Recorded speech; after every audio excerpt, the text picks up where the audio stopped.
Het is dag 2 van het WK veldrijden in Hulst. We staan op de vesting en het loopt weer al lekker vol. Het staat weer een dag vol wedstrijden en activiteiten op het programma. En een hoop gezelligheid. Kom met ons mee bij het WK veldrijden.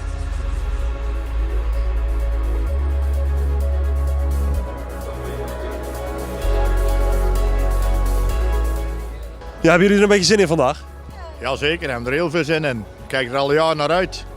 De eerste keer wereldkampioenschappen hier bij ons in de buurt dus. En ja, we zijn al meerdere jaren geweest. We gaan, als het in België is of Hogerheide, gaan we ook altijd. Dus deze keer natuurlijk ook.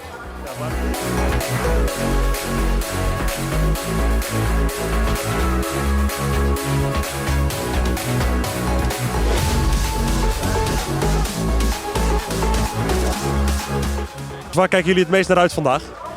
Naar de mooie benen. En de lekkere kontjes. De dames. Naar de Nederlandse, dat Puk Pietersen, daar ben ik er dan altijd wel een beetje voor.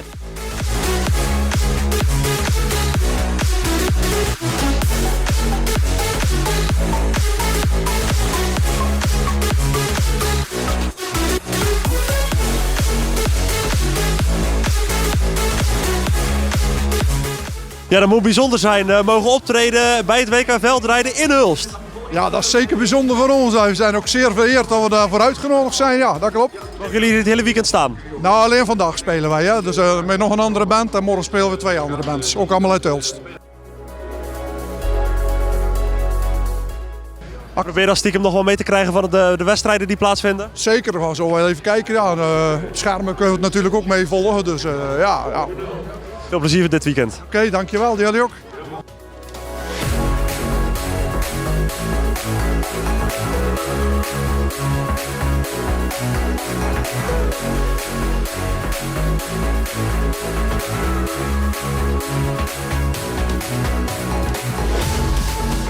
Dag 2 van het WK veldrijden in Hulst.